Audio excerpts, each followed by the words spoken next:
Well, there's an update this morning out of the Philippines where a Christmas typhoon devastated parts of the country. Officials now say at least 28 people died, but warn that number could rise. Oh my God. That powerful storm, packing winds of up to 200 kilometers an hour, brought floods and landslides.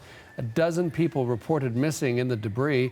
More than 40,000 people who fled their homes remain in evacuation shelters. Well, Leah Payut is with the Oxfam in the Philippines, and she joins us on the phone from Tacloban in one of the eastern islands. Leah, thanks so much for joining us. Let's talk about what the situation is like there.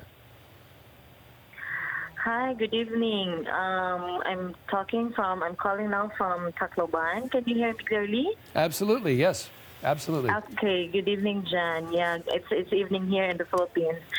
So the situation right now, from where I am, it's a very sunny day this whole day. So it's like that's usually right after a typhoon. There is the sun is so hot.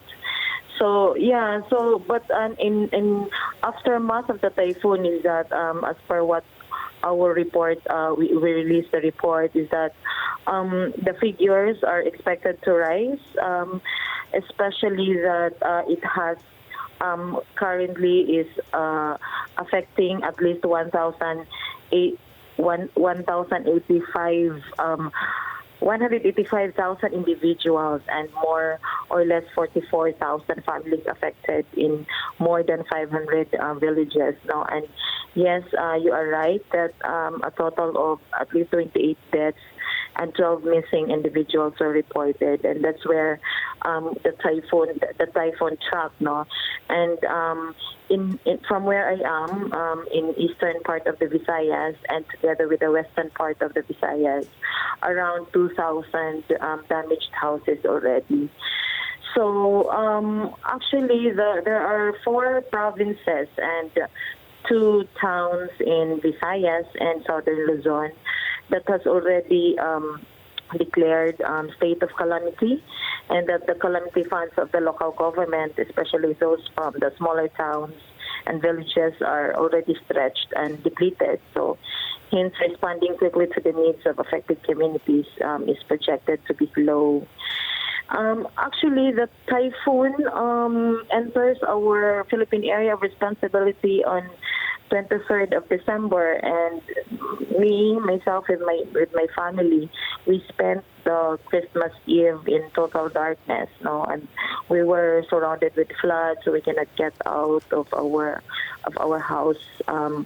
But yeah, so the typhoon making landfall on Christmas Eve and Christmas Day has seriously impacted the well-being and morale of the affected population, as the holiday season is usually a time for celebration and Thanksgiving in the Philippines. Leah, Leah, I just want to jump in there for a second and ask, what are the biggest challenges in getting aid to where it's needed in the country? Actually, the challenge so far that we've encountered is that because these areas, Eastern Visayas particularly, is one of the most vulnerable regions in the country in terms of exposure to storm surges and tropical storms, no, and this worst affected region in the country. So, so the thing is, these areas are always visited, or there are recurrent disasters, natural disasters, for to be very specific, and these areas as well are very poor. So, I mean, the recovery, the build back better, is kind of challenging to us, and that what we are actually looking forward into. How to build back, the communities is better equipped to co-lead on relief and recovery efforts in collaboration with local authorities, because at first they are really the first responder, and also to improve the ability of the communities to absorb shocks and stresses and bounce back from so where Leah, they are. I just wanted to ask, hello? What does your organization need going forward to get aid and to help people rebuild? Actually, Oxfam is doing initial assessments together with our partners, and we've identified that the immediate needs of the affected communities now, especially those living in coastal areas, people affected are clean water, food, and shelter. So addressing these immediate needs are very crucial to ensure the immediate safety and dignity of the survivors. So we work with our partner, the Philippine Disaster Risk Reduction Network, and we do early assessment by staff and volunteers. And it really indicates that the coastal villages urgently need emergency shelter, materials, beddings, potable water, and really food.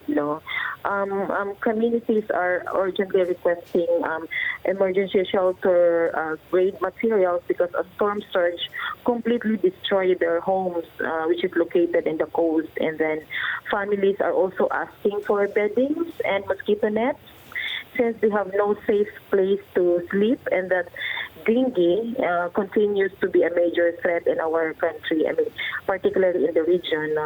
And that potable water is urgently needed as well, since water refilling stations cannot operate because of the ongoing power blackout.